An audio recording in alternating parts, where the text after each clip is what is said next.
Hello everybody, my name is Pat Milani and today I'm going to be presenting to you a look into TPAC. We are going to look through kind of the main understandings and fundamental framework to the model that is TPAC, and then how I started to personally use this model to look at the lessons that I have in place, how to enhance and transform some of them rather easily to be better serving my students and what they need and teaching each lesson at a higher level. Initially, looking at the diagram on the right, TPAC kind of divides itself into three main knowledges: content, pedagogy, and technology.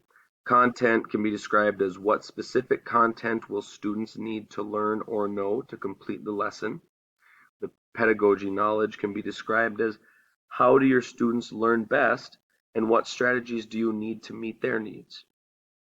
And from the technology standpoint, can be described as what digital tools are available and appropriate to be integrating into the lesson.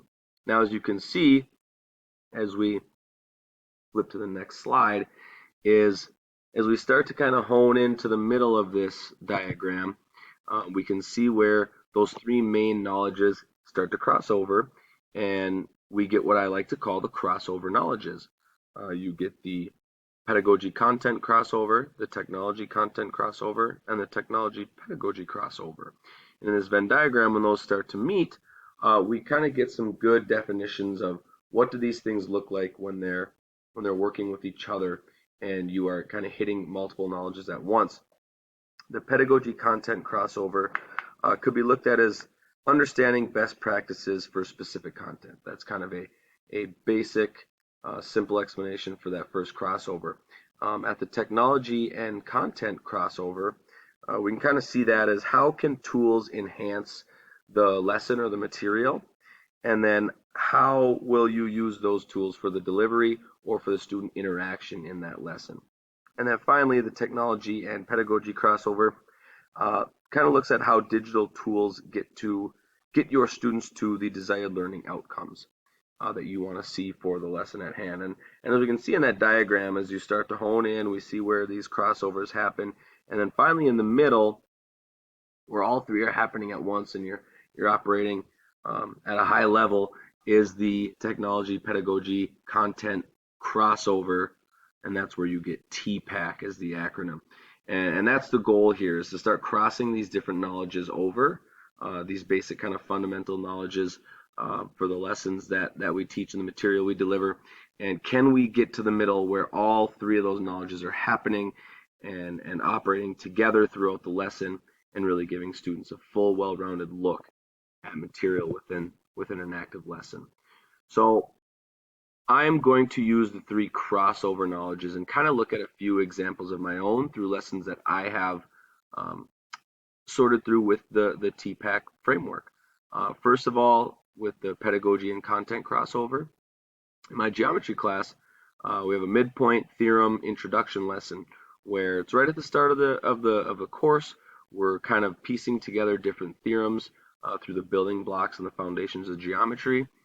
And currently, I'm starting this off by introducing this midpoint theorem visually in the front of the room with students coming up, and we physically, the three of us, myself and two students, make a line segment with a midpoint in the middle. We talk about how can we know for sure that that person is in the middle. They might look really, really close to the middle where we want to say that's a midpoint, but how can we prove that? So we talk through that, we visually represent it, and then we move on to some whole class discussion and examples. Now, how does that work? How is that successfully approaching the pedagogy content crossover? Well, visually, we're looking at a representation that students are going to be able to wrap their heads around a little better. Some students are. If we've got visual learners in there, that's going to help. We have student volunteers, we have student interaction, we have kids moving around, we have familiar faces and references to be looking at. And in a discovery setting, when we're talking through it with familiar pieces like that, that can help a little bit. But when I'm looking at this through the TPAC lens, how can it be better? How can we approach that pedagogy content crossover of wanting to make sure that we're understanding best practices for specific content and for all learners too. Well, a few ideas that I've kind of thought of and would look at integrating into this lesson. Personally, I think it needs a little bit more hands-on for each individual student. It's great that we're getting out in front of the room, we're doing something visual, but regardless, we're kind of finishing that portion and moving on as a group. So there's still going to be some students that might not really get that understanding for just from that one portion of the discovery. We've got digital activities that we could use to start to do this, to meet this individual need. We can work in small groups. One of the digital tools that we use once in a while in our geometry curriculum is Geogebra. I know there's a lot of theorem-based, quick, short, beginning of the class style activities that can be done technologically. Students can kind of individually be looking at their understanding and going through those different activities online to meet that need rather than just at the front of the room. It's great that it's visual, but we're moving on. So that's kind of some of the thought process that went into my TPAC look at this lesson and how I can improve in the pedagogy content crossover, working towards that TPAC in the middle.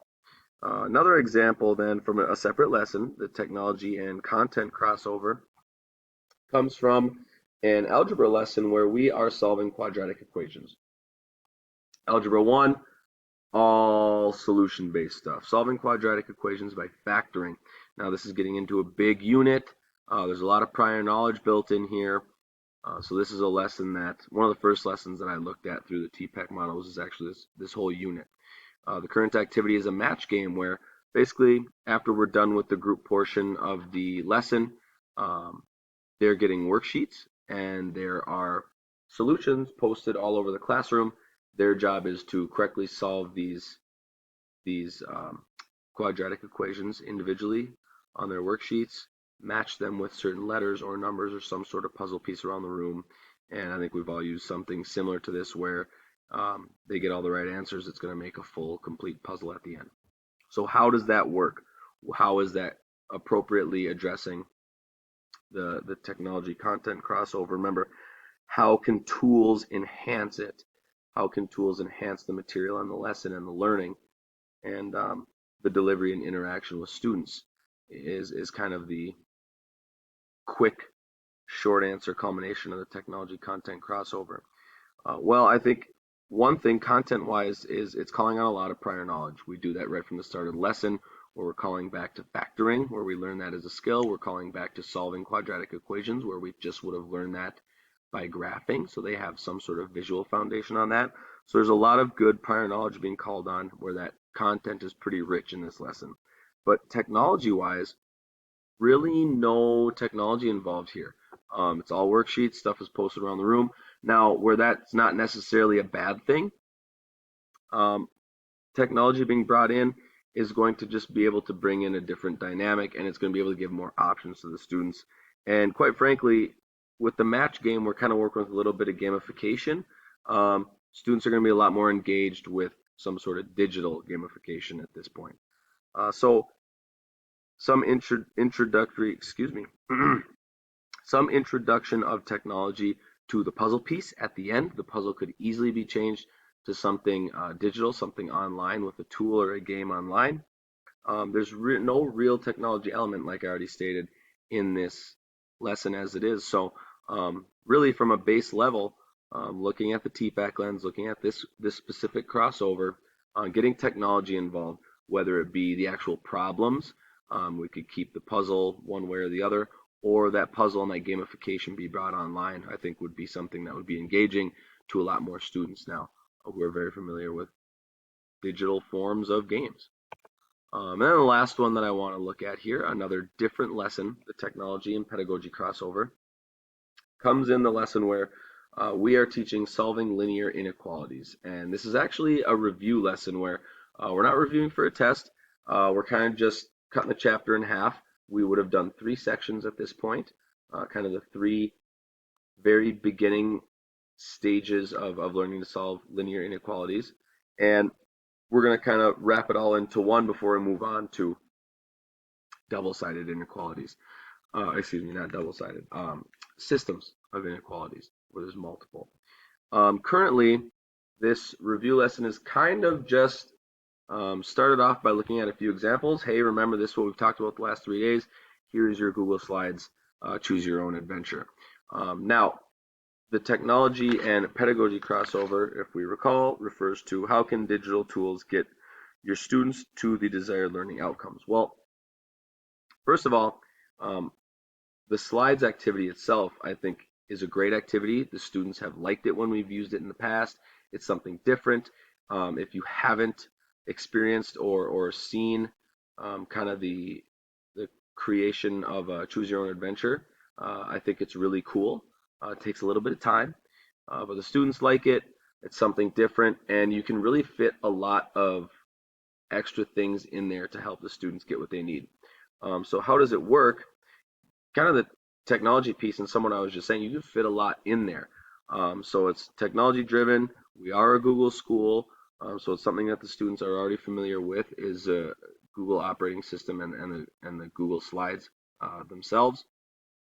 But what could be better is the variety of what students need when incorrect. So from a pedagogy standpoint, excuse me, how your students learn best and what strategies do you need to meet their needs.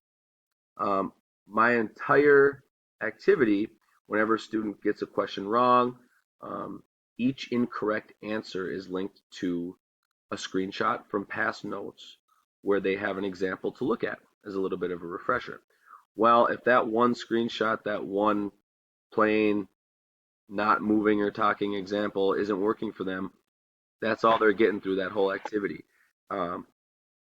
As much work as that was to put together, very simple to just transform, find a couple videos, and replace a couple links. So it's really not going to stretch out the prep time on that at all. The prep is all the same, just a couple different links in a couple different spots. And I think in the TPAC, for the TPAC model in this crossover lens, you're starting to address the different needs for the pedagogy knowledge rather than just focusing on the technological feat that you put together by making this great activity. Be mindful of that pedagogy piece where you can change that up a little bit, address multiple students' styles of learning, what they need, and again, it's as simple as changing a few links. So looking ahead, I think what I really like about the TPAC model and the framework is that this does not need to be a complete overhaul of your planning and prep and how you teach. As you can see in those last 3 examples, those are lessons that I have been teaching for years in the courses that I teach, and it's able to just be looked at as a few enhancements. How can I change this one piece of that lesson to address a couple different parts or a couple different knowledges within that framework? So looking ahead, I really encourage you to keep this framework in the back of your mind, do a little bit more research on your own, see some suggested changes. How can you enhance certain things? What are some common ways to make simple changes and enhancements? And then once you kind of start doing that, you're going to be off and running, and you're going to be finding new ways to do things that you find work for you and your students. So thank you for listening. I hope you gained a little bit of intrigue for the TPAC model, and best of luck moving forward.